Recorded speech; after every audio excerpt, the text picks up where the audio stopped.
प्रभु तेरी वाणी जीवन की रोटी, नैनों की ज्योति अंधेरा मिटाती।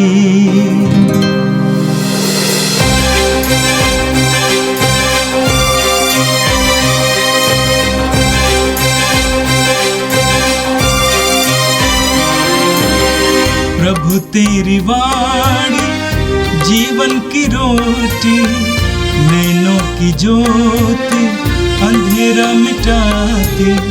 प्रभु तेरी वाणी जीवन की रोटी, नैनों की ज्योति अंधेरा मिटाती। वाणी वाणी वाणी वाणी वाणी पवित्र है, शाश्वत है, जीवन का मन्ना है। 27 मार्च सोमवार। पहला पाठ नबी दानियल का ग्रंथ, अध्याय 13, पद संख्या 1 से 9, 15 से 17, 19 से 30 और 33 से 62 तक। योआकिम नामक व्यक्ति बाबुल का निवासी था। उसका विवाह हिमिकिया की पुत्री सुसन्ना से हुआ था।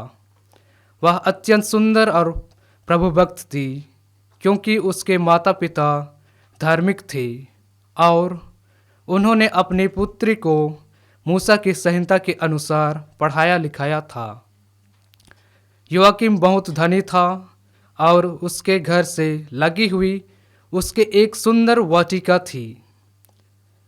यहूदी उसके यहाँ आया जाया करते थे, क्योंकि वह उनमें सबसे अधिक प्रतिष्ठित था। उस वर्ष लोगों ने जनता में से 2 नेताओं को न्यायकर्ताओं के रूप में नियुक्त किया था। उनके विषय में प्रभु ने कहा था, बाबुल में अधर्म उन नेताओं से प्रारंभ हुआ जो न्यायकर्ता थे और जनता का शासन करने का ढोंग रचते थे। वे योआकिम के यहाँ आया करते थे और जिनका कोई मुकदमा रहता वे सब उनके पास आते थे। जब दोपहर के समय लोग चले जाते तो सुसन्ना अपने पति की वाटिका में टहलने आया करती थी। दोनों नेता उसे प्रतिदिन वाटिका में जाते और टहलते देखते थे और उनमें सुसन्ना के लिए प्रबल काम वासना उत्पन्न हुई। उनका मन इतना विकृत हो गया कि उन्होंने स्वर्ग की ओर नहीं देखा और नैतिकता के नियम भुला दिए। वे उपयुक्त अवसर की ताक में ही थे कि सुसन्ना 2 नौकरियों के साथ अपनी आदत के अनुसार वाटिका में घुस गई। उस दिन बहुत गर्मी थी, इसलिए वह स्नान करना चाहती थी। उन दिनों नेताओं को छोड़कर छिपकर उससे ताक रहे थे। वहाँ कोई नहीं था। उसने अपनी नौकरानियों से कहा, जाकर तेल और मरहम ले आओ और वाटिका का फाटक बंद कर दो, जिससे मैं स्नान कर सकूं। नौकरानियाँ बाहर गई ही थी कि दोनों नेता उठकर सुसन्ना के पास दौड़ते हुए आए और उससे बोले, देखो, वाटिका का फाटक बंद है, कोई भी हमें नहीं देखता। हम तुम पर आसक्त हैं। हमारे साथ रमण करना स्वीकार करो, ना तो हम तुम्हारे विरुद्ध यह साक्ष्य देंगे कि कोई युवक तुम्हारे साथ था और इसलिए तुमने अपनी नौकरानियों को बाहर भेज दिया। सुसन्ना ने आह भर कर कहा, मुझे कोई रास्ता नहीं दिखता। यदि मैं ऐसा करूंगी तो प्रणदंड की योग्य हो जाऊंगी। यदि मैं ऐसा नहीं करूंगी तो अपने हाथों से नहीं बच पाऊंगी। फिर भी प्रभु के सामने पाप करने की अपेक्षा निर्दोषी आपके हाथ पड़ जाना मेरे लिए अच्छा है। इस पर सुसन्ना ऊंचे स्वर से चिल्लाने लगी, किंतु दोनों नेता उसके विरुद्ध चिल्लाने लगे और उनमें से एक ने दौड़कर वाटिका का फाटक खोल दिया। जब घर के लोग वाटिका में चिल्लाने की आवाज़ सुनी तो यह देखने के लिए कि सुसन्ना को क्या हुआ, वे दौड़ते हुए आए और प्रशस्त फाटक से वाटिका में प्रवेश कर गए।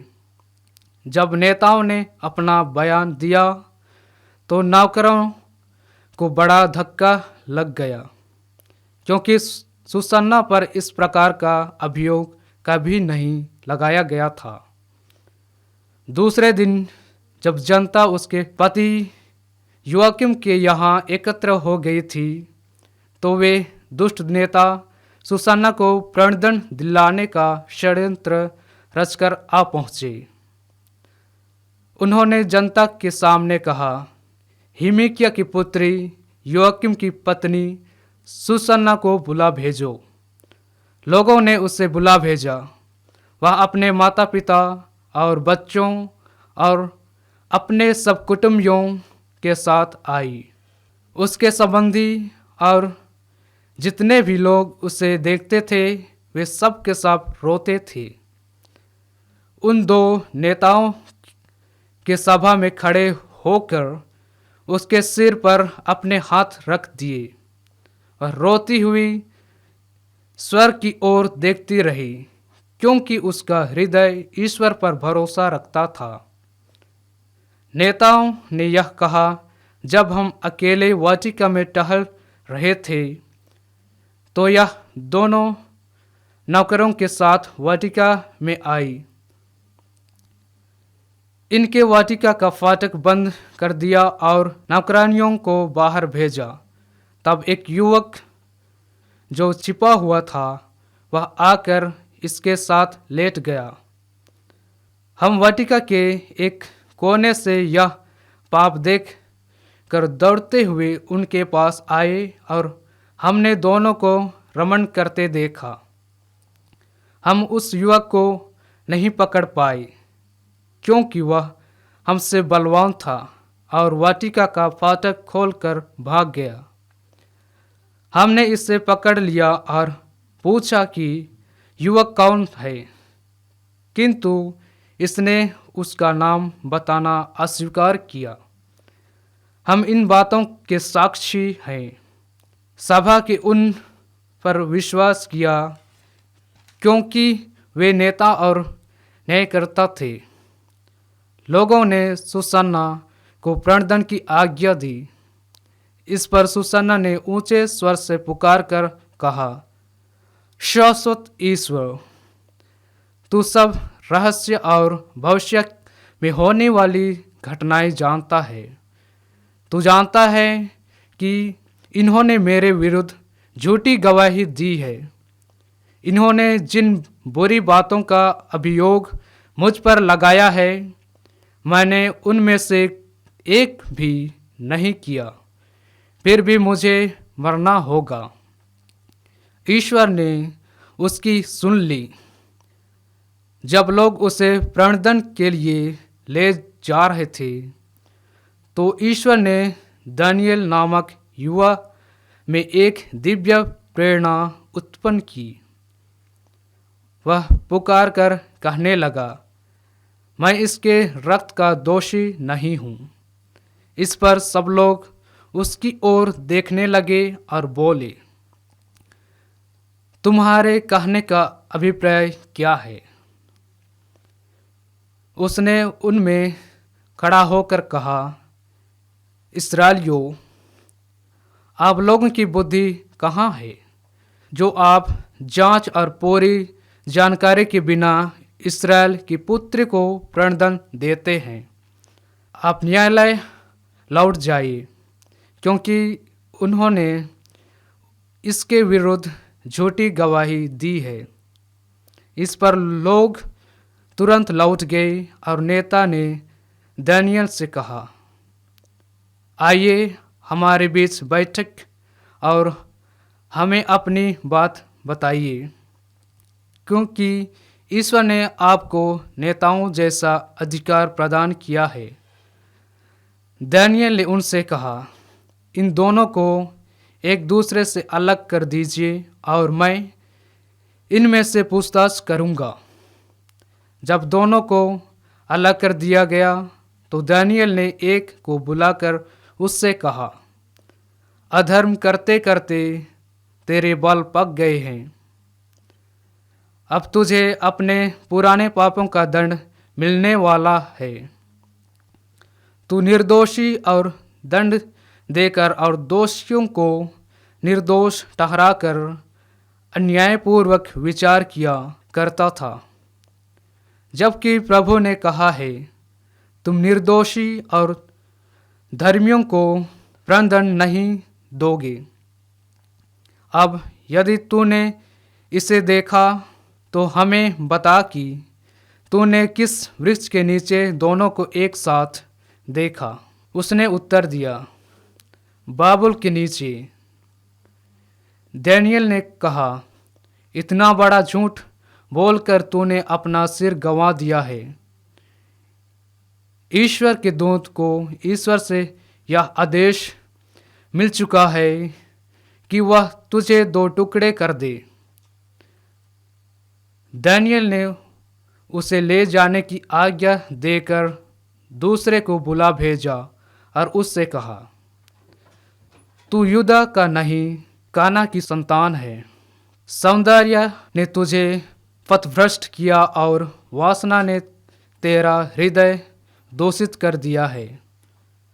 तुम लोग इस्राएल की पुत्रियों के साथ इस प्रकार का व्यवहार करते थे और वे डर के मारे तुम्हारा अनुरोध स्वीकार करती थी। किंतु यह यूदा की पुत्री है जो तुम्हारे अधर्म के सामने नहीं झुकती है। तो मुझे बता, तूने किस वृक्ष के नीचे दोनों को साथ देखा? उसने उत्तर दिया, बालूत के नीचे। इस पर दानियेल ने कहा, तूने भी इतना बड़ा झूठ बोलकर अपना जीवन गंवा दिया है। ईश्वर का दूत हाथ में तलवार लिए प्रतीक्षा कर रहा है। वह तुझे दो टुकड़े कर देगा और तुम दोनों का सर्वनाश करेगा। तब समस्त सभा ऊंचे स्वर से जय जयकार करते हुए ईश्वर की स्तुति करने लगी, जो अपने पर भरोसा रखने वालों की रक्षा करता है। दानियेल ने उनके अपने शब्दों द्वारा दोनों नेताओं की गवाही असत्य प्रमाणित की थी, इसलिए लोग उन पर टूट पड़े और उन्होंने मूसा की संहिता के अनुसार उन दुष्टों को वह दंड दिया जिसे वे अपने पड़ोसी को दिलाना चाहते थे, और लोगों ने दोनों का वध कर डाला। इस प्रकार उस दिन एक निर्दोष महिला की जीवन रक्षा हुई। यह प्रभु की वाणी है। संत योहन के अनुसार पवित्र सुसमाचार अध्याय 8 वाक्य 1 से 11 तक। और ईसा जैतून पहाड़ गए। वे बड़े सवेरे फिर मंदिर आए। सारी जनता उनके पास इकट्ठी हो गई थी और वे बैठकर लोगों को शिक्षा दे रहे थे। उस समय शास्त्री और फरीसी व्यभिचार में पकड़ी गई एक स्त्री को ले आए और उसे बीच में खड़ा कर उन्होंने ईसा से कहा, गुरुवर, यह स्त्री व्यभिचार करते हुए पकड़ी गई है। संहिता में मूसा ने हमें ऐसी स्त्रियों को पत्थरों से मार डालने का आदेश दिया है। आप इसके विषय में क्या कहते हैं? उन्होंने ईसा की परीक्षा लेते हुए कहा, जिसे उन्हें उन पर दोष लगाने का कोई आधार मिले। ईसा झुककर उंगली से भूमि पर लिखते रहे। जब वे उनसे उत्तर देने के लिए आग्रह करते रहे तो ईसा ने सिर उठाकर उनसे कहा, तुम में जो निष्पाप हो वह इसे सबसे पहले पत्थर मारे। और वे फिर झुककर भूमि पर लिखने लगे। यह सुनकर बड़ों से लेकर छोटों तक सबके सब एक एक कर खिसक गए। ईसा अकेले रह गए और वो स्त्री सामने खड़ी रही। तब ईसा ने सिर उठाकर उससे कहा, नारी, वे लोग कहाँ हैं? क्या एक ने भी तुम्हें दंड नहीं दिया? उसने उत्तर दिया, महोदय, एक ने भी नहीं। इस पर ईसा ने उससे कहा, मैं भी तुम्हें दंड नहीं दूंगा, जाओ और अब से फिर पाप नहीं करना। यह प्रभु का दिव्य सुसमाचार है। ख्रिस्त प्रभु की जय। मेरे प्रिय भाई और बहनों, आज के दोनों पाठों में हमने दो नारियों के बारे में सुना। एक नारी जो व्यभिचार में पकड़ी गई थी और दूसरी नारी जिस पर व्यभिचार का दोष लगाया गया था। आज नारियों की क्या स्थिति है, विशेष करके हमारे देश में नारियों की क्या स्थिति है, यह हम सभी जानते हैं। आज का पहला पाठ दानियल के ग्रंथ की अध्याय 13 से लिया गया था। सुजन्ना की कहानी। सुजन्ना की कहानी हम में से कई लोगों के लिए सुपरिचित कहानी है। सुजन्ना एक विवाहित नारी थी, धनी परिवार की और बहुत ही रूपवती, देखने में सुंदर नारी थी। और समाज के दो न्यायाधीशों की नजर उस पर पड़ती है। हालांकि वे वृद्ध थे, उनके बाल पक चुके थे, इसके बावजूद वे अपनी कामुकता को वश में नहीं कर पाए थे। वे अपने काम वासना के शिकार थे और सुजन्ना के साथ रमण करना चाहते थे, शारीरिक रिश्ता जोड़ना चाहते थे। अकेले में सुजन्ना से मिलते हैं और कहते हैं कि हमें अपना शरीर दो, अगर तुम ऐसा नहीं करोगी तो तुम्हारे ऊपर व्यभिचार का दोष लगाया जाएगा और इसीलिए कि हम न्यायाधीश हैं, हमारी बात को सारी सभा मान लेगी। सुजन्ना के सामने दो मार्ग थे। एक मार्ग था अपना शरीर उन वृद्धों के हाथों में देना और मौत से बचना, और दूसरा मार्ग था अपने आप को ईश्वर के हाथों देना और मौत को अपनाना। सुजन्ना ने वही चाहा। वो अपने पति के प्रति वफादार थी और ईश्वर के प्रति ईमानदार थी, भक्त नारी थी। वो मौत से बचने के लिए अपने शरीर को उन वृद्धों के हाथों में देने के लिए तैयार नहीं थी। वे विचार की शिकार बनने के लिए तैयार नहीं थी और इसीलिए उसके ऊपर दोष लगाया गया। वचन में लिखा हुआ है उन वृद्धों के बारे में कि उनका मन इतना विकृत हो गया कि उन्होंने स्वर्ग की ओर नहीं देखा और नैतिकता के नियम भुला दिए। वे दोनों वृद्ध न्यायाधीश थे, उनको लोगों को न्याय देना था और ईश्वर से आज्ञा प्राप्त करनी थी। उनका मन इतना विकृत हो गया कि उन्होंने स्वर्ग की ओर नहीं देखा और नैतिकता के नियम को भुला दिए। आगे वचन में लिखा हुआ है, सुजन्ना अत्यंत सुडौल और रूपवती थी, वह घूंघट निकाली थी, अतः वे वृद्ध उनका सौंदर्य देखना चाहते थे। उन्होंने उसका सौंदर्य देखने और आंखों को तृप्त करने के लिए घूंघट हटाने को कहा।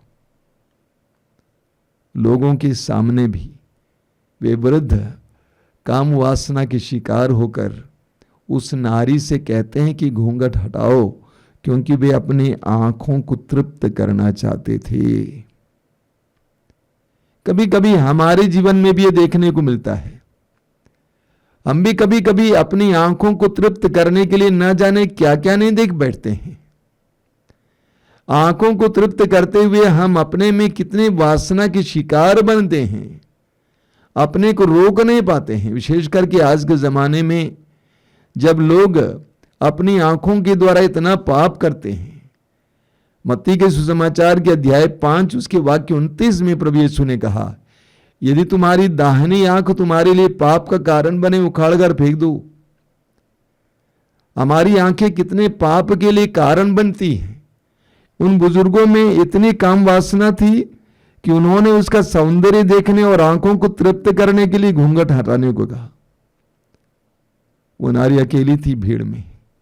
वो क्या कर रही थी? वचन में आपने सुना, वो रोती हुई स्वर्ग की ओर देखती रही। वो रोती हुई स्वर्ग की ओर देखती रही। स्तोत्रकार कहता है स्तोत्र 121 में, उसके वाक्य 1 में, मैं अपनी आंखें पर्वतों की ओर उठाता हूं, क्या वहां से मुझे सहायता मिलेगी? जिसने स्वर्ग और पृथ्वी को बनाया है वही मेरी सहायता करता है। वह रोती हुई स्वर्ग की ओर देखती रही, क्योंकि उसका हृदय ईश्वर पर भरोसा रखता था। भीड़ में अकेली नारी, निर्दोष होने के बावजूद उस पर दोष मढ़ा गया, मौत की सजा सुनाई जा रही है, वो अकेली रही, लेकिन वो अपनी दृष्टि ईश्वर पर लगाई रही, क्योंकि वो ईश्वर पर भरोसा रखती थी। उसने प्रार्थना की। कैसे प्रार्थना की? ऊंचे स्वर से पुकार कर कहा, शाश्वत ईश्वर, तू सब रहस्य और भविष्य में होने वाली घटनाएं जानता है। तू जानता है कि इन्होंने मेरे विरुद्ध झूठी गवाही दी है। इन्होंने जिन बुरी बातों का अभियोग मुझ पर लगाया है, मैंने उनमें से एक भी नहीं किया, फिर भी मुझे मरना होगा। वचन में लिखा हुआ है, ईश्वर ने उसकी सुन ली। ईश्वर ने उसकी सुन ली। जब लोग उसे प्राण दंड के लिए ले जा रहे थे, तो ईश्वर ने दानियल नामक युवक में एक दिव्य प्रेरणा उत्पन्न की, उसके अंदर आत्मा डाल दी, और वो पुकार पुकार कर कहने लगा, मैं इसके रक्त का दोषी नहीं हूं, मैं इसके रक्त का दोषी नहीं हूं। आगे वो कहता है, इस्राएलियों, आप लोगों की बुद्धि कहां है, जो आप जांच और पूरी जानकारी के बिना इस्राएल की पुत्री को प्राणदंड देते हैं। आप न्यायालय लौट जाएं, क्योंकि इन्होंने इसके विरुद्ध झूठी गवाही दी है। और दानियल उन दोनों वृद्धों को अलग करते हैं। एक से पूछते हैं कि किस पेड़ के नीचे इस नारी को व्यभिचार करते हुए देखा? उसने कहा, बाबुल के नीचे। और दूसरे से पूछा, उसने कहा, बलूत के नीचे। सच्चाई पकड़ी गई, झूठ पकड़ा गया। लोगों ने ईश्वर की स्तुति की कि ईश्वर ने अपने प्रिय जनों की रक्षा की। मेरे प्रिय भाई और बहनों, सुसन्ना की कहानी हमारी भी कहानी कभी हो सकती है। हमारे ऊपर भी गलत इल्जाम लगाया जा सकता है, हमारे ऊपर भी दोष मढ़ा जा सकता है। उन सारे क्षणों में हमें ईश्वर पर भरोसा रखना है। सुसन्ना को सिर्फ 2 रास्ते दिखाई दे रहे थे, 2 दरवाजे दिखाई दे रहे थे, लेकिन ईश्वर ने सुसन्ना के लिए एक तीसरा दरवाजा खोल दिया। हमारे जीवन में भी कभी कभी हम ऐसे मुकाम पर पहुंच जाते हैं कि हमारे सामने सिर्फ 2 दरवाजे दिखाई देते हैं, लेकिन अगर हम ईश्वर पर भरोसा रखते हैं और ईश्वर की ओर अपनी दृष्टि लगाते हैं, तो ईश्वर हमारे लिए एक तीसरा द्वार खोल देंगे, एक तीसरा द्वार खोल देगा, हमारे लिए मुक्ति का मार्ग खोल देगा, रक्षा का मार्ग खोल देगा, संरक्षण का मार्ग खोल देगा। हम सुसन्ना से ये सुने, सुसन्ना से ये सीखें। और आज के सुसमाचार में हमने एक दूसरी नारी के बारे में सुना। वचन हमें बताता है कि वो व्यभिचार में पकड़ी गई थी और यीशु की परीक्षा लेने के लिए शास्त्री और फरीसी उसको यीशु के सामने लाते हैं, केवल ये पूछने के लिए कि हमें बताइए कि हम क्या करें, इसको मार डालें, क्योंकि हमारा नियम कहता है कि इसको पत्थरों से मार डाला जाना चाहिए, या इसको छोड़ दें। सबसे रोचक बात यह है कि व्यभिचार में पकड़ी गई नारी को दंड दिया जा रहा है, पुरुष का क्या होगा?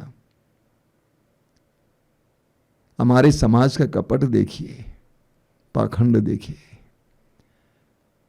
नारी को पत्थरों से मार डाला जाना चाहिए, पुरुष का क्या होगा? कुछ नहीं बताया गया है। प्रभु यीशु के सामने 2 रास्ते थे। एक ये कहना कि इसको मार डालो जैसा कि नियम बताता है, तो प्रभु यीशु को वे लोग कहते हैं कि निर्दयी हैं। या प्रभु कहते हैं कि इसको छोड़ दो, तो वे कहेंगे यीशु नियम के विरुद्ध हैं। प्रभु यीशु एक तीसरी बात बताते हैं, वो पवित्र आत्मा से प्रभु को मिली बात है। वो क्या है? तुम में से जो निष्पाप है वह उससे पहला पत्थर मारे। इतना कहने के बाद यीशु जमीन पर लिखते रहे। वचन में हम पढ़ते हैं कि जब शास्त्रियों ने पूछा कि हम क्या करें, इसको छोड़ दें या इसको मार डालें, तब भी प्रभु यीशु जमीन पर लिख रहे थे। उस जमीन पर लिखने का अर्थ क्या होता है? प्रभु यीशु मंदिर में थे, जमीन पर कुछ दिखाई नहीं देता। लिखने का मतलब ये नहीं कि किसी का नाम लिखा जा रहा था। कभी कभी लोग इस तरह बोलते हैं, गलत है। जमीन पर लिखने का मतलब क्या है कि जो बात वे कह रहे थे, जिसके लिए वे इतनी चिल्ला रहे थे, उस बात में प्रभु यीशु को कोई रुचि नहीं थी।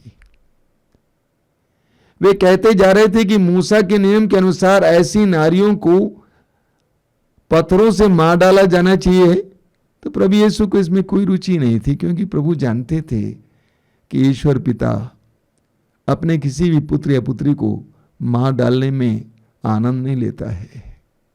इसीलिए लिख रहे थे, अपनी तटस्थता को व्यक्त करने के लिए कि मुझे आप लोगों की इस बात में रुचि नहीं है। उसके बाद भी यीशु लिखने लगे।